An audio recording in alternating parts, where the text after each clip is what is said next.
Good evening, everyone. My name is Maria Antonova, and I direct AUC's Writing and Academic Resource Center. And today, our session will be devoted to the issues of academic integrity, and in particular, how to avoid plagiarism. So let's start with some of the basics. And so we are going to begin with a working, and by the way, can you see my screen? Yes. Yes. Okay, so we are going to start with a working definition of plagiarism, right? And I was wondering, can anyone give me the definition of plagiarism in a nutshell? What is plagiarism? Why do we spend so much time trying to avoid it? Why is it considered such a bad thing? Anybody? So just, you can raise your hand and I will be happy to call on you. Anyone? Don't be shy, this is not for grade.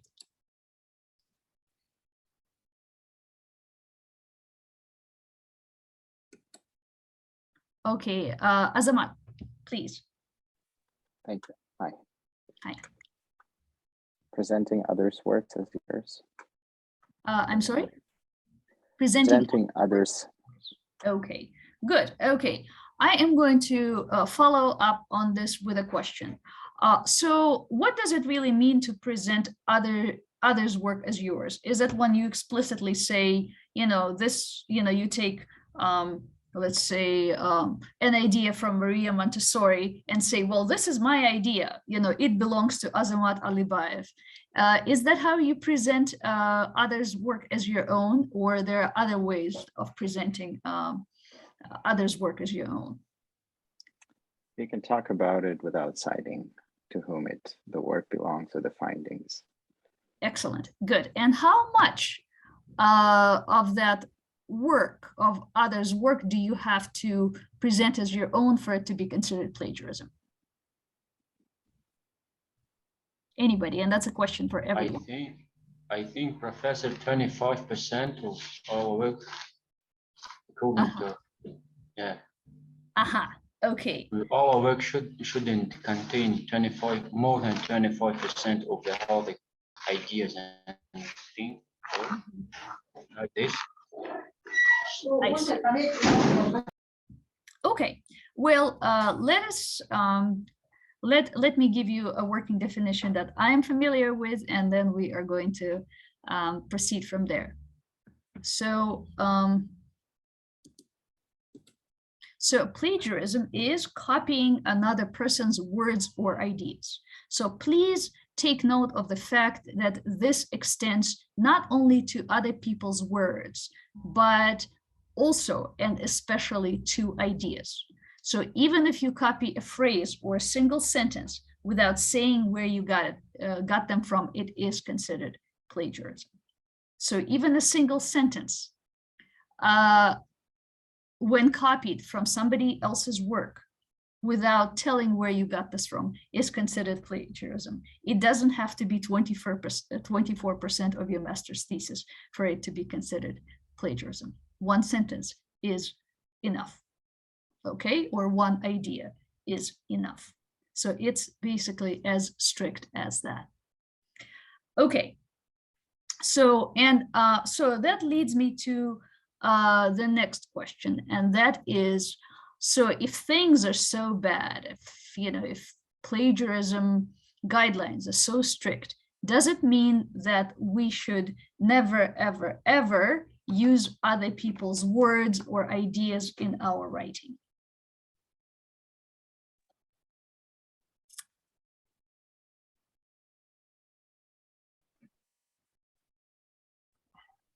I think that we can use, but we should provide quotation and reference that this is not our word, but somebody said it. We should just refer to the person. It may not be called plagiarism, but quoting somebody Good. Okay. And that is exactly it.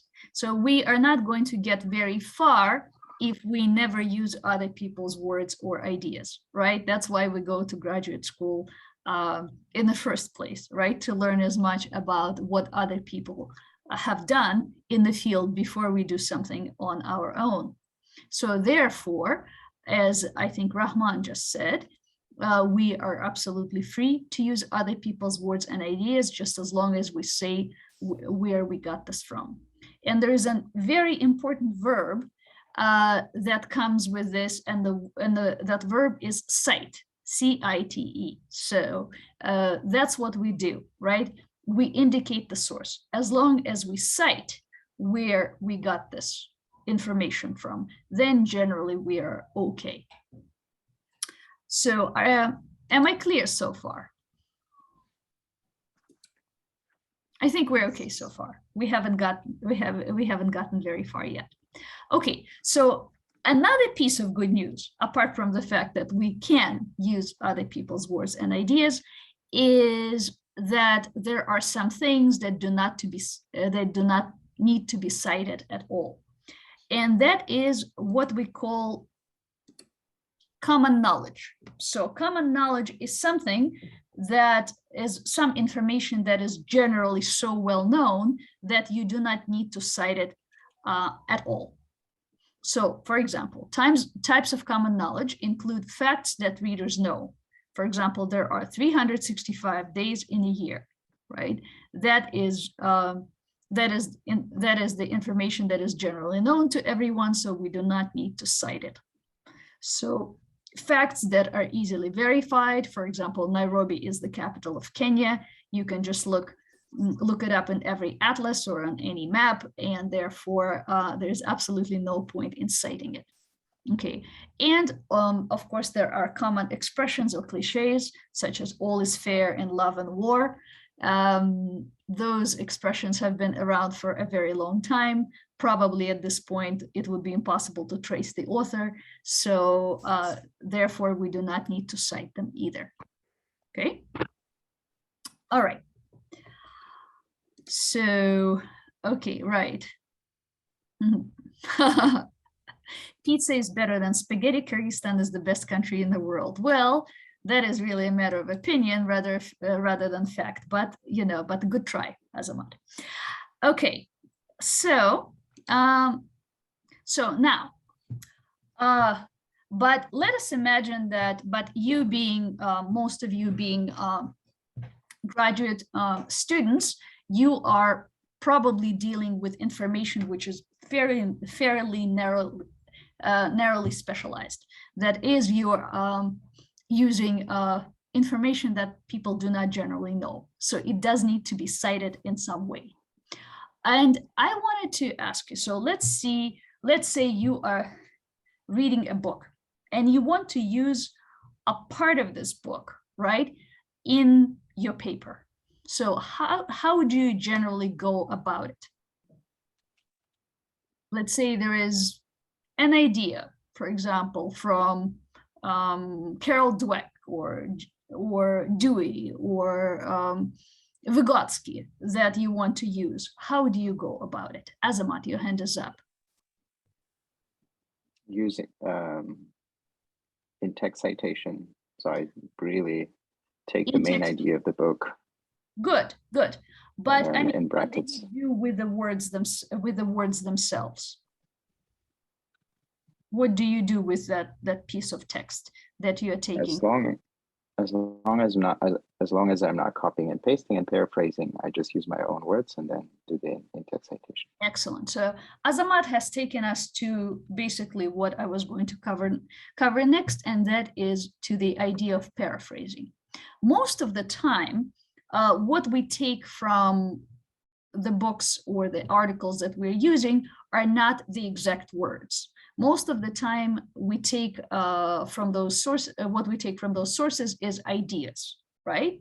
Because as scholars, we are primarily interested in ideas, right? So therefore, we don't need to transfer them exactly from the original source to our paper. It is sufficient to transfer just the idea, right? So therefore, we paraphrase. And that is, let us look at the example of paraphrasing. So here is the original passage.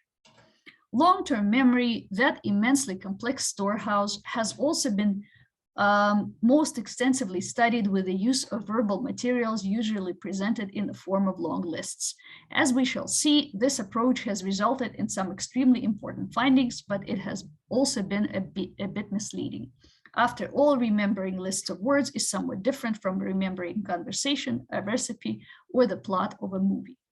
Okay, and let's imagine somebody decided to take this idea that long-term memory has been studied very extensively using long lists, right? And decides to insert it in their paper. And that is how they go about it. So here is what they did. They said long-term memory is a complex storehouse that has been studied extensively using verbal materials presented in the form of long lists. While this approach has resulted in some important findings, it has been misleading. Remembering a list is not like remembering a discussion or a movie. So, so we should be happy, right? So the idea is clearly transferred from one paper to another. Okay, and yet here it says incorrect paraphrasing. Why? What is so incorrect about it? There is no paraphrasing, just taking some words from the original passage. So are you saying that that it's too close to the original passage? Yes. I see. Okay, and anything else? Professor, also about, in my opinion, about citation, there's no in-text citation. Yes. For example, maybe the man should use the classics, for example, 1970, and then long-term memory and like this.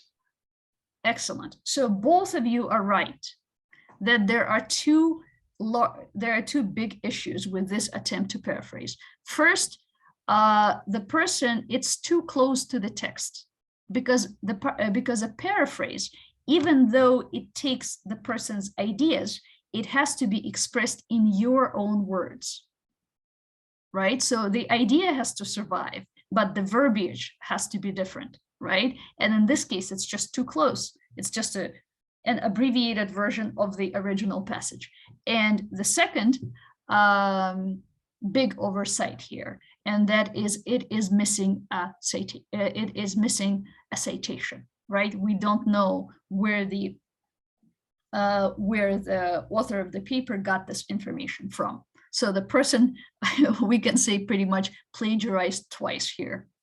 Okay, so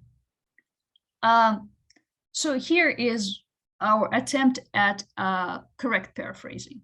So let's look at the same original passage.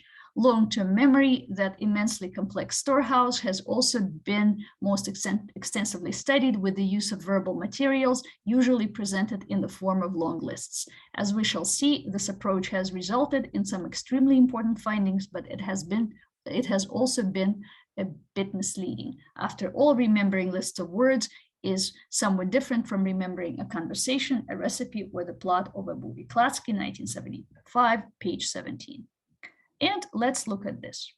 Recall of long word lists is how long-term memory typically is studied. Although much can be learned from this method, the vast diversity of what human beings commit to memory suggests this approach might have its limits. Klatsky, 1975, page 17. So you can see, I think, how different the verbiage is here, right? The only thing that more or less survives here from the original passage is the idea, and maybe the word memory is probably the only thing that went from the left side over to the right side, right? But the writing is extremely different, even though the idea is the same, and the citation is very clearly present here, right? So the author, the year of the publication, and the page number. Okay, are we okay so far? Okay, let me take a look at the chat. Somebody said that paraphrase turned out better than the original text. Yeah, actually, I think so too. It's at least clear. Okay. All right. Okay, so now we are going to do some paraphrase exercises, right? Because I think it's one thing to understand the principle, it's another thing to be able to do it yourself.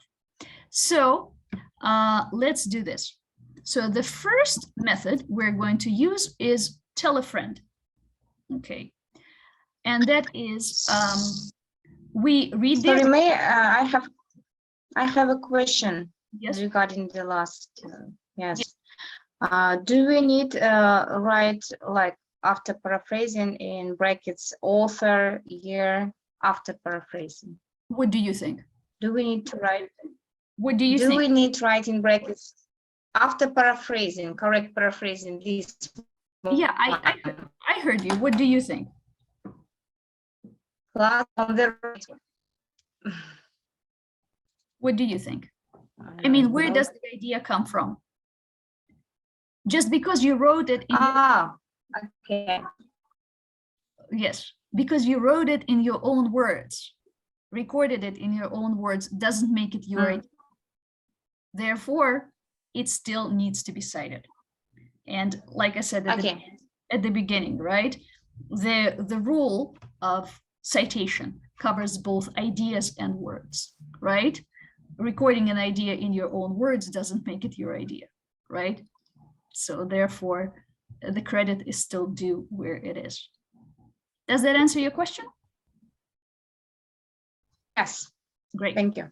Okay, so now let's move on to some paraphrasing exercises. Okay, and here they are. Okay, So, yes. How can we check our paraphrasing sentences? Are we do paraphrase or not? Okay, I will give you some guidelines later on. Okay, all right. So, let's practice doing the paraphrase, and hopefully then you will not need to check so hard. So the first method that we have is called tell a friend, right? So what is the most important thing when you're paraphrasing something? The most important thing, of course, is the idea, the meaning, right? Not the words themselves. So when you use the tell a friend method, you read the original and you concentrate very hard on what it means. So you look at a piece of text and you don't think about the words so much, think about the idea. What is this passage saying, or what is the sentence saying? And then you cover the original, or you can cover your eyes if you want to, so you cannot see it, and then tell your friend, or imagine that you are talking to a friend, right? If there isn't, if no friend is present at the moment, right? And think about how you would explain this idea to your friend. So we're going to start simple. So here is a popular saying, every cloud has a silver lining. And if we close our eyes, or if we look at, the sentence for a few seconds and think about what it means, then turn away from the screen and imagine that we're talking to a friend. And then I guess we will be able to explain the meaning, which is there are benefits even to a bad situation. So that is, basically how it goes. Okay, so the important thing about paraphrase, right, is that paraphrasing doesn't go from book to paper directly. It has to go first to your head, right? You have to understand the idea. You have to internalize the idea, and then you transfer it to whatever it is you're writing. Okay, so it is very important to concentrate on the meaning, right? You must concentrate on the meaning. You must understand the meaning before committing it to writing. That is going to help you with paraphrasing quite a bit. So let's practice, okay? So here, let's look at this phrase, at this popular saying, beauty is only skin deep, okay? And so can you please look at it for a few seconds and do not say anything, okay? Just concentrate on the meaning.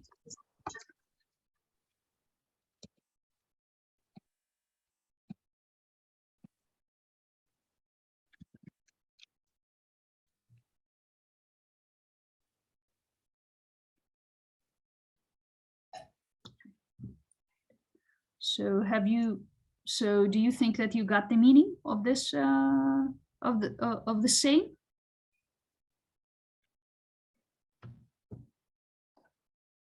Okay. Okay, beauty is only skin deep. All right. Okay, and now I'll stop sharing this. And can somebody imagine that they're talking to a friend, that they're explaining it to their friend, maybe even to their younger friend, right? And raise their hand and try to explain it to us. Any volunteers, ladies and gentlemen? Okay. Beauty as an internal concept. Okay. Anyone else? Beauty is only skin deep. Explain it. Imagine that you're talking to your nephew or to your niece who are, I don't know, 15 years old. How would you explain it to them?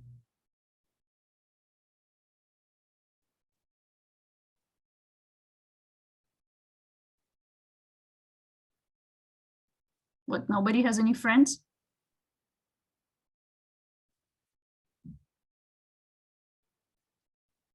Beauty is only skin deep.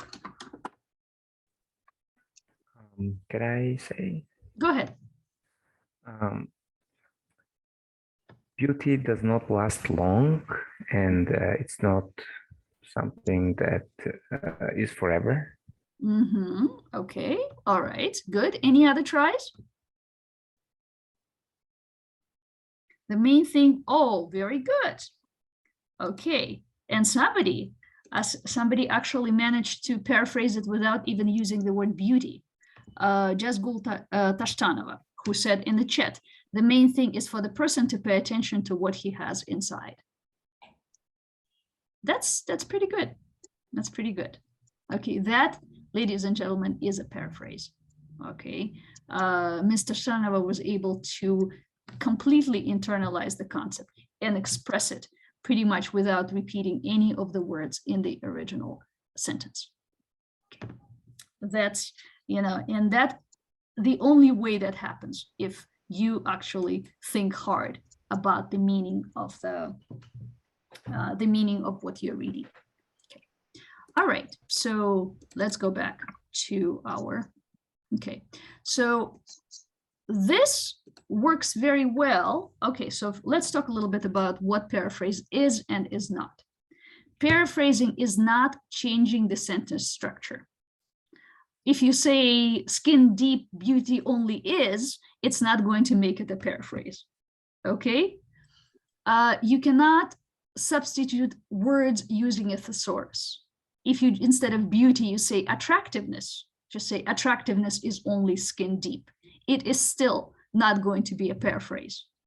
And if you start substituting pronouns, and instead of Leo Tolstoy, say he, it is still not going to be paraphrasing.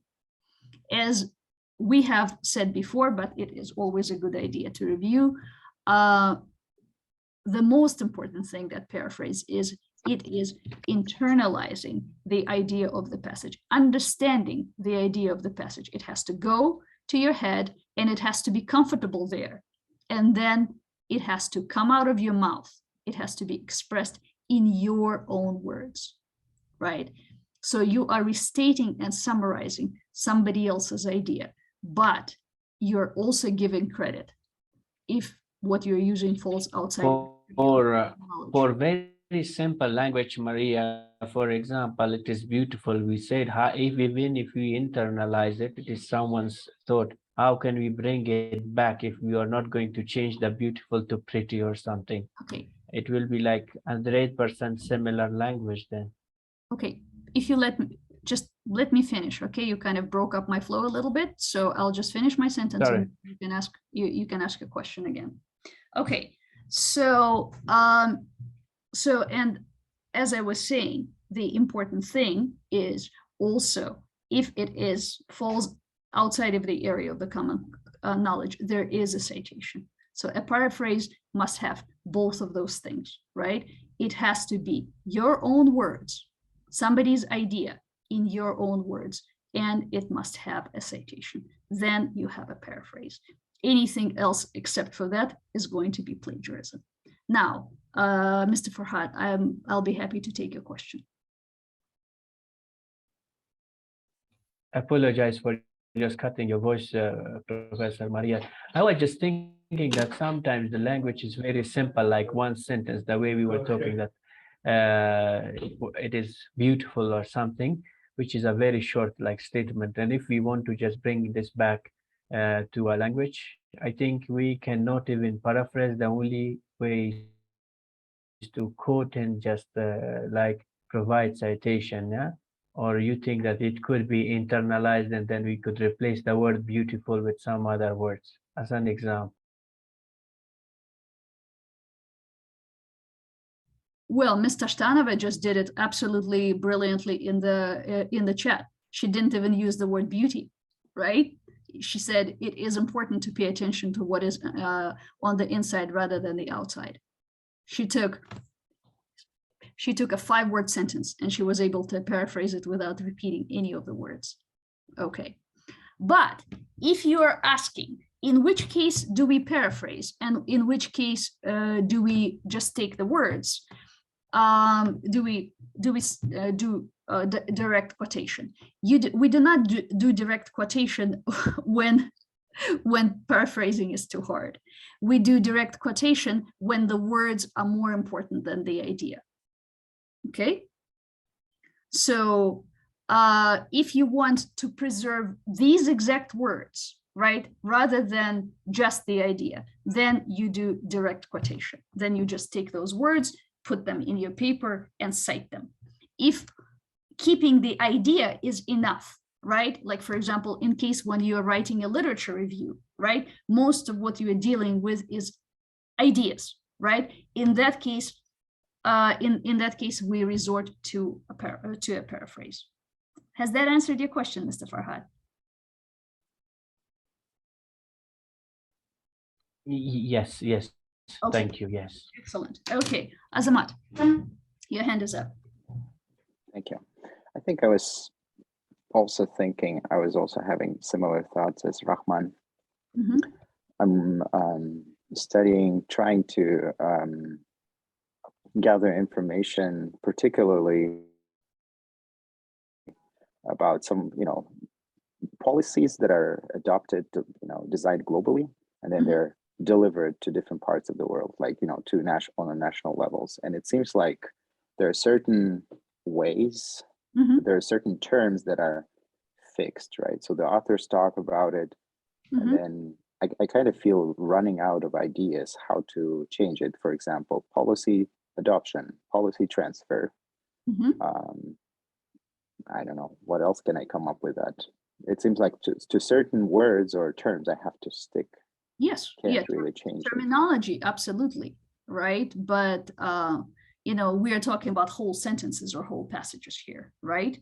So terminology is terminology, it's fixed, If you're talking about zone of proximate development, there is no way you can say it except mention that as ZPD, as explained by Vygotsky,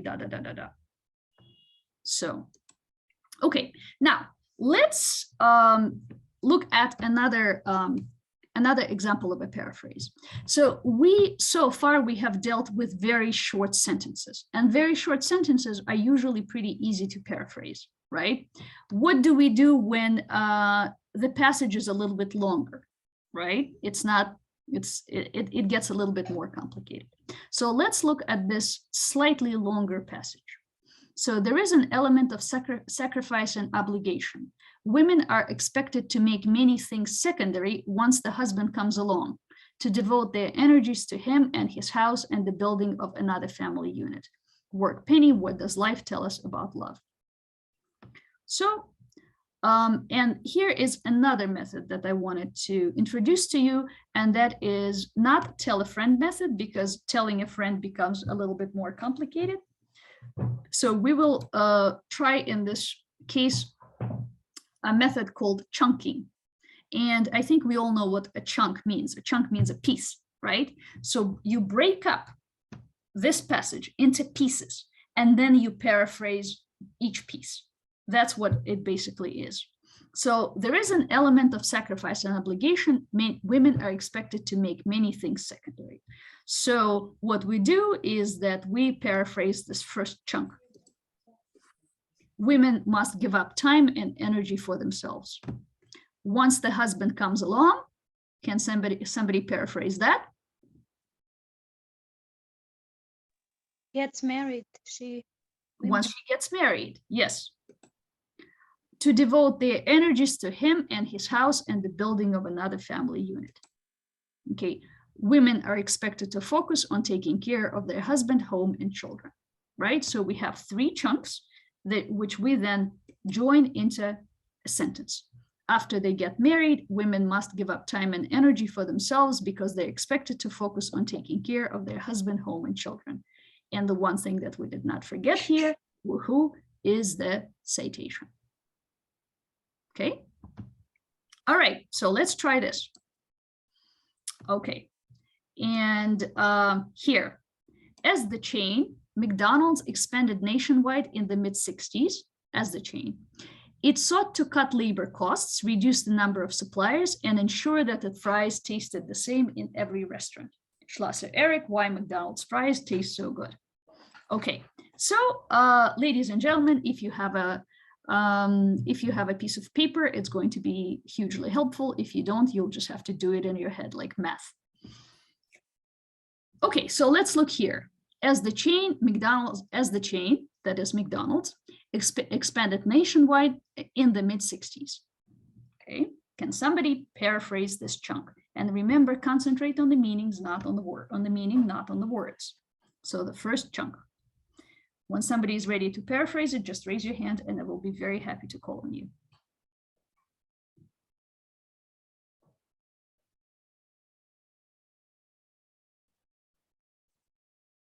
Azamat?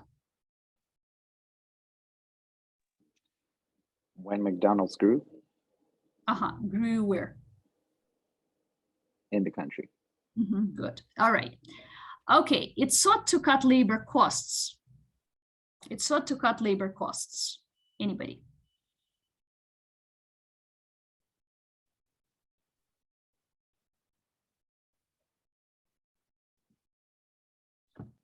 It decreased the wages. Well, yes and no, because cutting labor costs does not necessarily come by decreasing wages, right? You can just reduce the number of workers. So there are many different ways to cut labor costs. So try again. Maybe. Anybody? Maybe to reduce expenditures on personnel. Reduce, yeah, it tried to reduce, or it looked to reduce expenditures on personnel. Very good. Reduce the number of suppliers. That's going to be a hard one.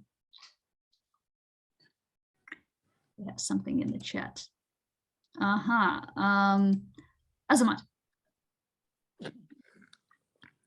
Reconsider their supply chain. I'm sorry? Reconsidered their supply chain. Sorry. Considered their supply chain.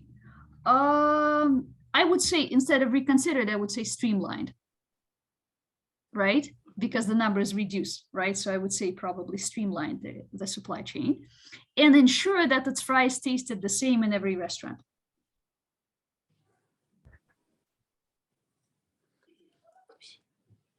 Everybody always trips up over the fries. It's always the tough one. Maybe to give guarantee that still it will taste like French fries. Mhm. Okay, anybody else? That was a good try. Let's see if we can have another one.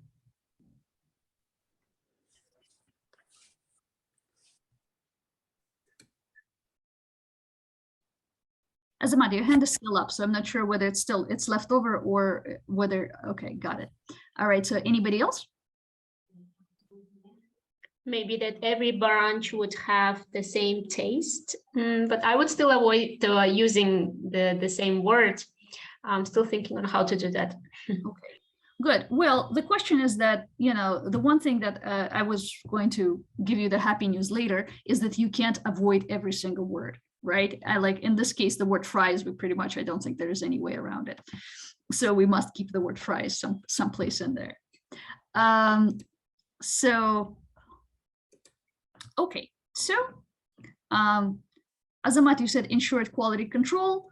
That's quality control is a little bit broader than the taste of fries. So it is very important to keep the original idea, right? So as you are paraphrasing, right, the important thing is to preserve the original idea, right? And that is hard because, once you start changing the words, sometimes the meaning also shifts. So that is the main difficulty with a paraphrase, right? So let's see how, okay, and this is how it was paraphrased in this case. Schlosser, 2002, writes that while McDonald's spread all over the country during the 1960s, the country tried to spend less on its workers, get its supplies from fewer sources, and guarantee that its French fries always tasted the same. So that's the paraphrase that was given. So let's look at the criteria for a good paraphrase, and I think that will answer a lot of the questions, the remaining questions that you guys might have about it. So a good paraphrase has the same meaning as the original, which means all the main ideas are included and no new ideas have been added.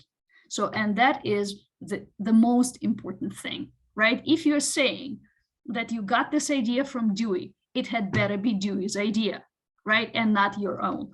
Therefore, you must preserve the original idea without introducing your ideas, at least, or at least not representing them as that author's ideas, right? So another thing is what we already said about it is different enough from the original to be considered your own writing, right? It should not use, depending on the length, but it should not use more than 4 or 5 words from the original source, and the grammar and the vocabulary has to be as differently as humanly possible. And the most important thing, another very important thing, is that it cites the original source. So it includes the name of the author and or the name of the source, depending on what it is that you are citing.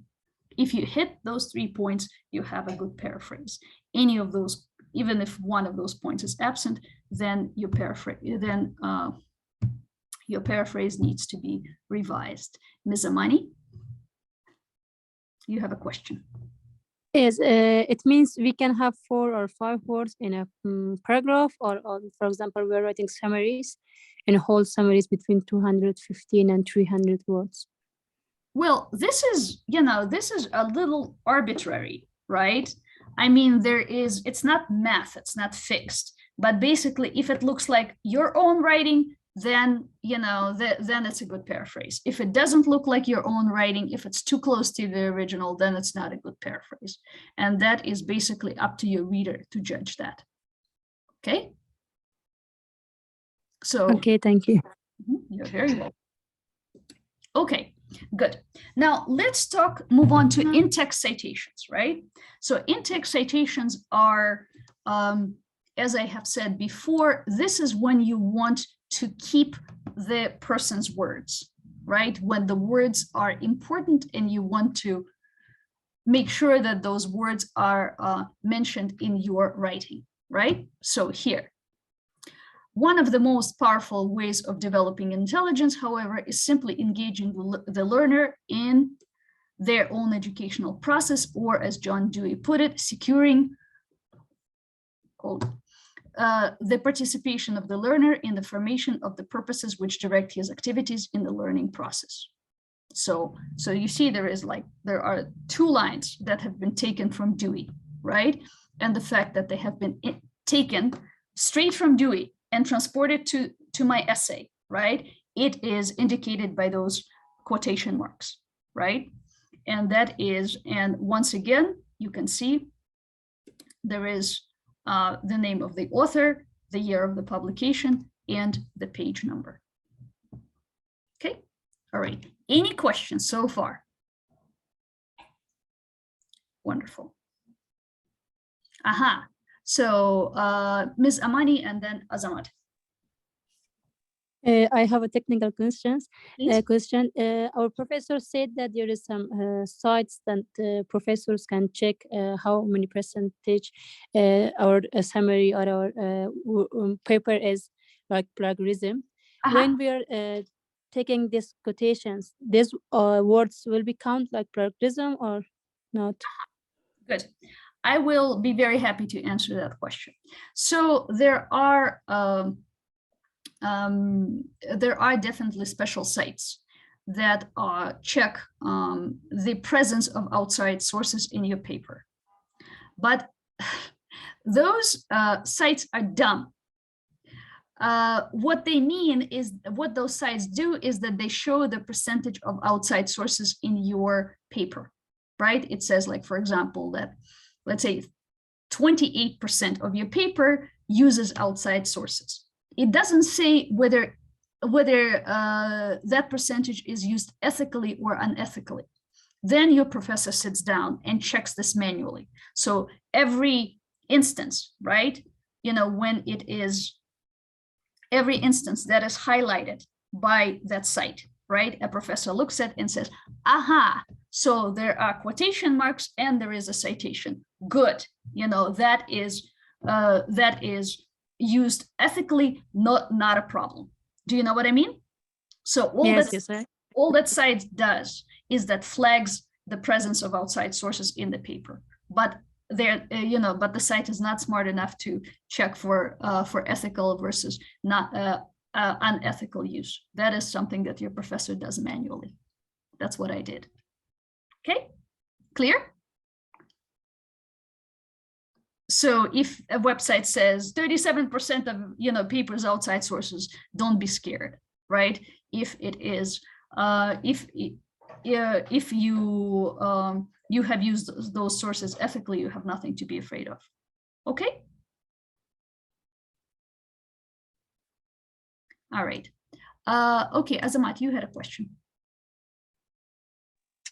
Yes, thank you. About in-text citations. Yes. When do I choose whether to use in-text citation or paraphrase? And when I use it, are there any limitations? I mean, I'm going to elaborate on this idea of someone, and then down the road, I will, somehow have to repeat it.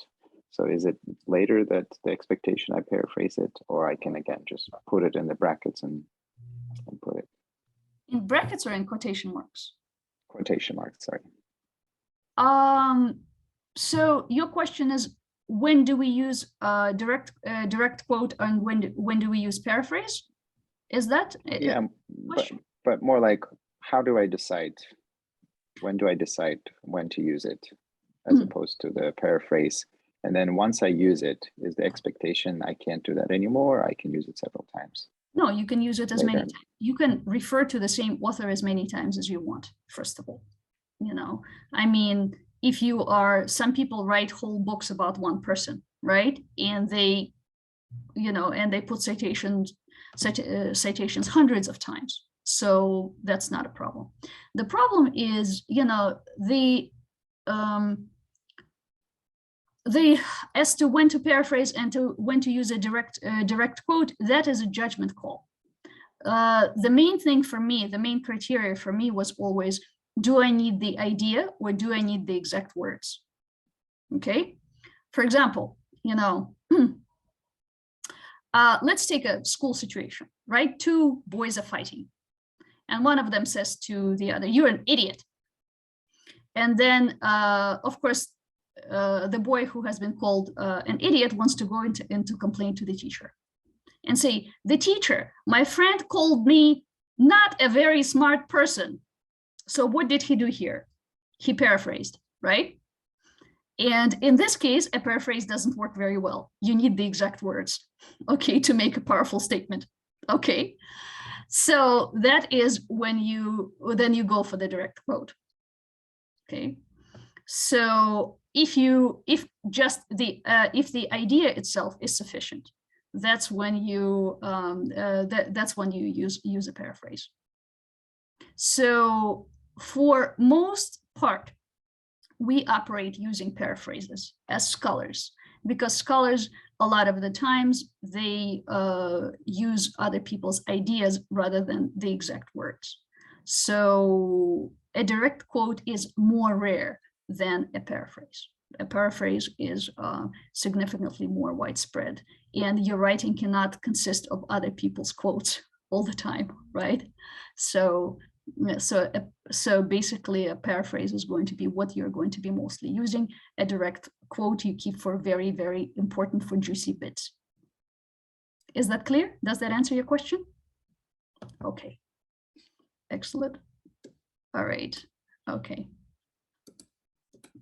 All right, and so here is so I just showed you how to build in a direct quote, right? And this is how you build in a paraphrase, right? Recent scientific studies indicate that metacognitive knowledge appears in even very young children. So that idea does not come from me. It came from this from the scholar named Bransford and his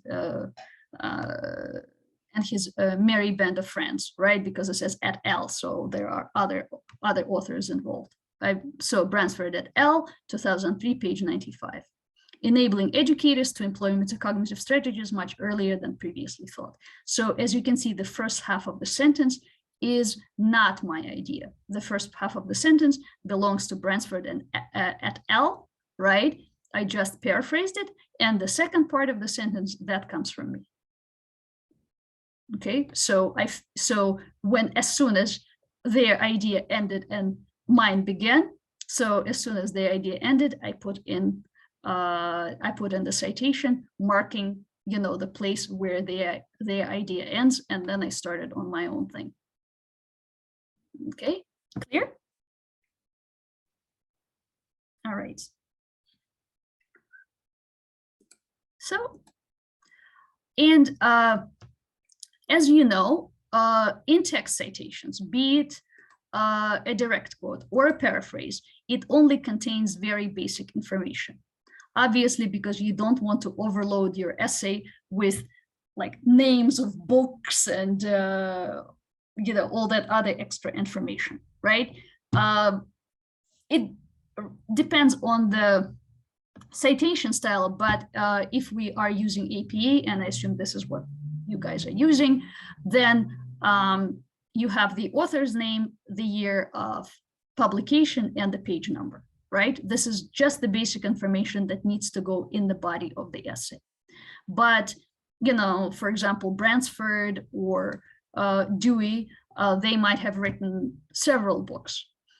Or a book might have been published several times, and a lot of the times with each publication, the information changes a little bit. So that's why at the end, we need to include a reference list, which is called references in APA style. And as you can see, it's formatted alphabetically. And this gives full information about each source that you are using. For example, if you look at Dewey, there are 2 books mentioned by Dewey, right? The one published in 1910, How We Think, and the other one is called Experience in Education, right? So every single source that you're using, every single source that is mentioned in your paper, complete information on it goes on a separate sheet of paper called references. Okay, any questions so far? Okay, so choosing a citation style.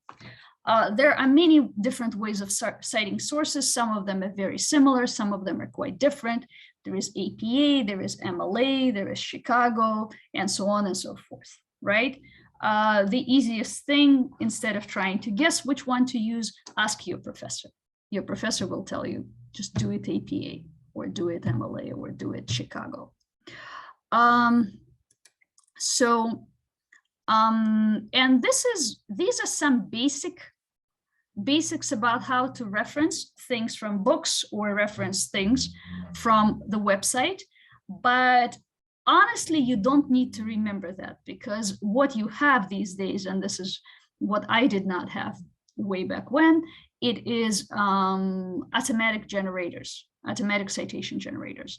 But just to give you an idea, when you're doing an in-text citation from the book, you have, as I have said before, the person's last name, the author's last name, the year of publication, and the page number, right? If we're talking about references, that complete information at the end of on a separate sheet at the end of your paper, then you have the person's name, their first initial, the year of publication in parentheses, then you have the name of the book and the name of the publisher.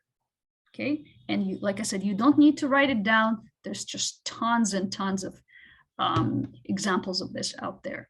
Okay, and if you are referencing from the web, you just basically giving the author name and the year of the publication in text, and everything else goes in the references, because you don't want to,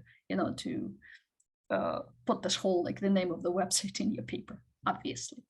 So just to give you a quick example of how things are cited from the web, cited using an online generator. So this is one of the more popular ones called Cite This For Me. Zatera and Mendeley are much better, and for serious scientific work, I would suggest you use those. But this is, this is good enough for like basic, basic citation. Let's say we need to cite something for our references list at the end. And let's say we take this article from the New York Times, which talks about how math scores fell in nearly every state after the pandemic. Well, surprise, surprise. So we go here and we want to create a citation. Okay, and we're citing a website, and we plug the link right in here, and we search it. So they found our article, and we want to cite this article. Continue. And then we complete the citation. And it's in APA 7, and here it is. That is a complete citation, which you can actually copy this citation, or you can copy the in-text citation, and then you're set. So this is,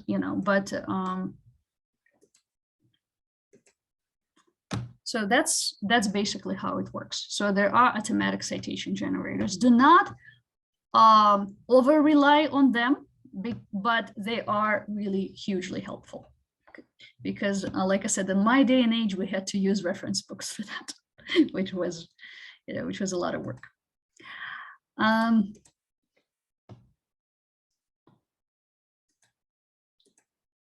Okay, so now let's do a little bit of some last minute exercise.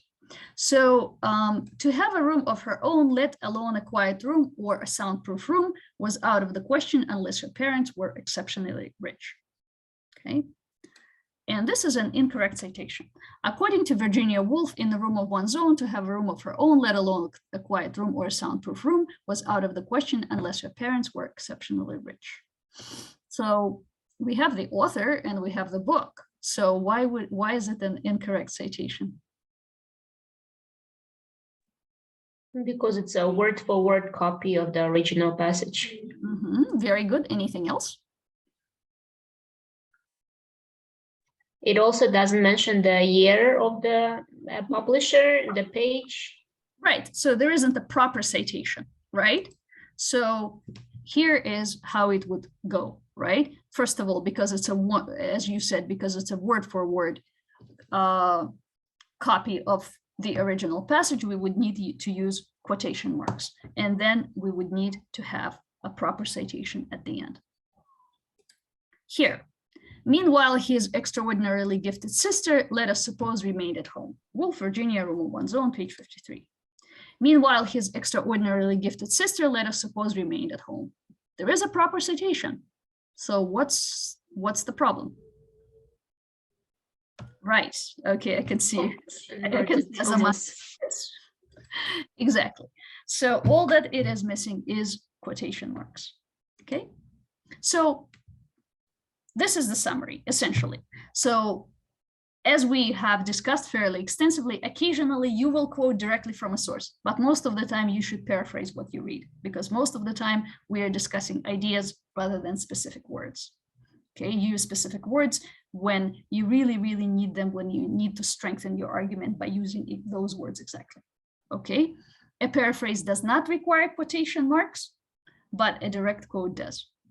But it is essential that you cite the work of others, both when you quote directly and paraphrase. And that is really the most important thing out there. Make sure to include the in-text citations with the basic information in the body of your work, as well as the list of sources, /bibliography, /references, whatever it is called in that particular style that you're using at the end. And common knowledge, so facts that everyone knows, does not need to be referenced. Okay, Azamat, your hand is up. Thank you. So how do you make sure that your paraphrase is not a plagiarism? Like, you know, I could ask a friend to read it, but are there any other resources? How do you do it? Because without a second, third opinion, I could think that my paraphrase is pretty good, but I cannot be aware that it's still plagiarism. That's true. Okay, so I mean, one thing that and there is a little bit of a shameless plugging. The Writing and Academic Resource Center has tutors, has writing tutors, and those people are actually trained to do that kind of thing.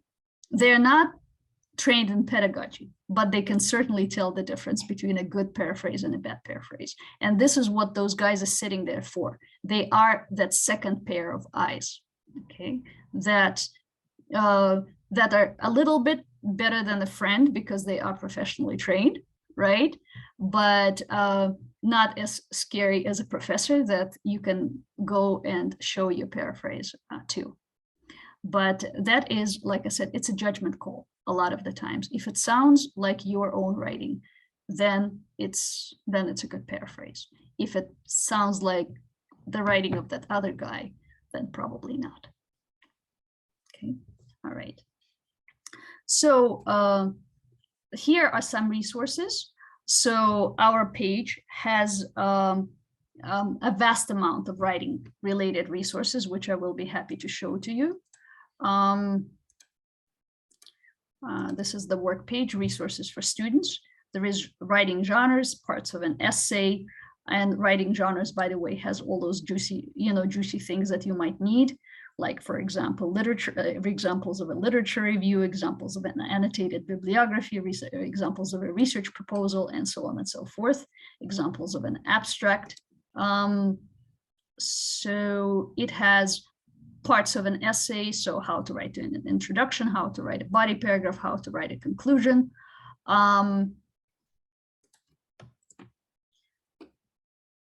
And it also has a section on citation, where you can find those citation generators that we discussed and all those other good things. So this is one of the resources that are available to you. There is this, what I showed you today, Cite This For Me.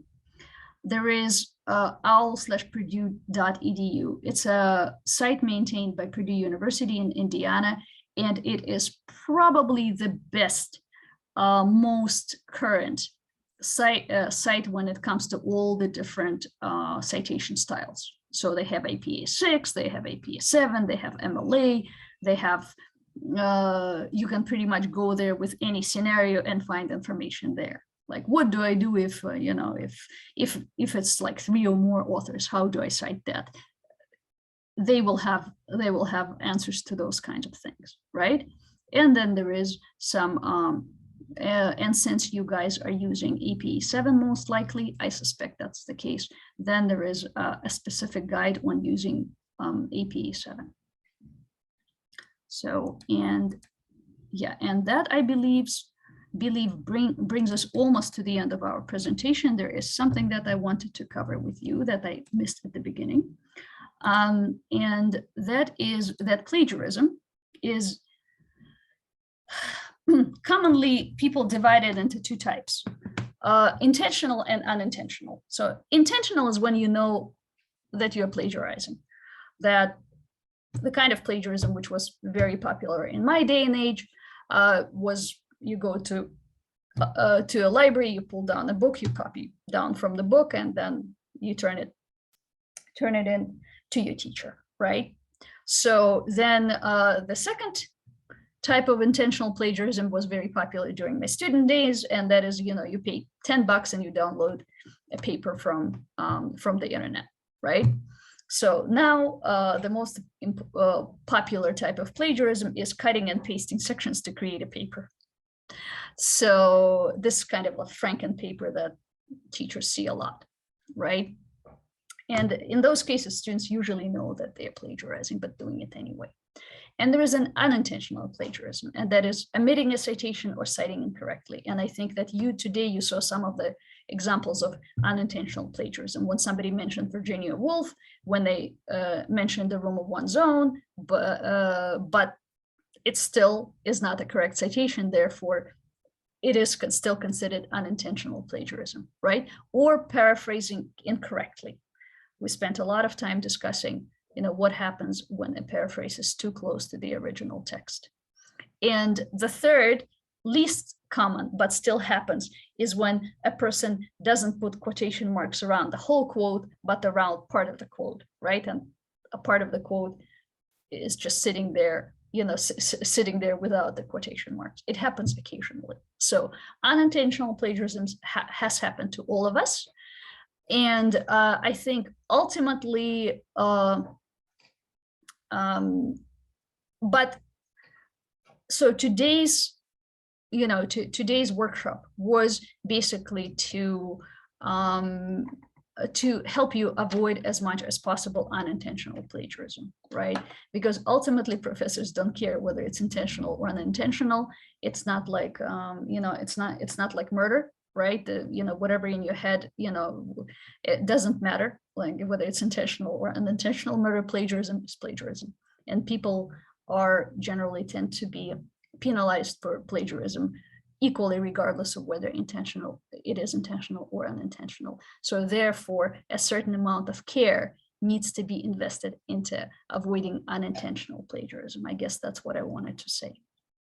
Okay, any questions or comments, ladies and gentlemen? Yes? No? All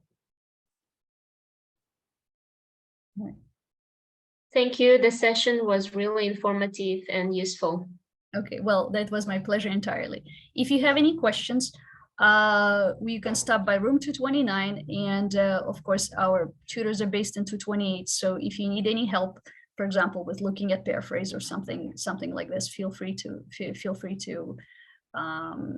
book sessions. Okay. All right. Okay. Thank you so much, ladies. Thank you. Have a good evening. Bye. Thank you. Thank you. Bye.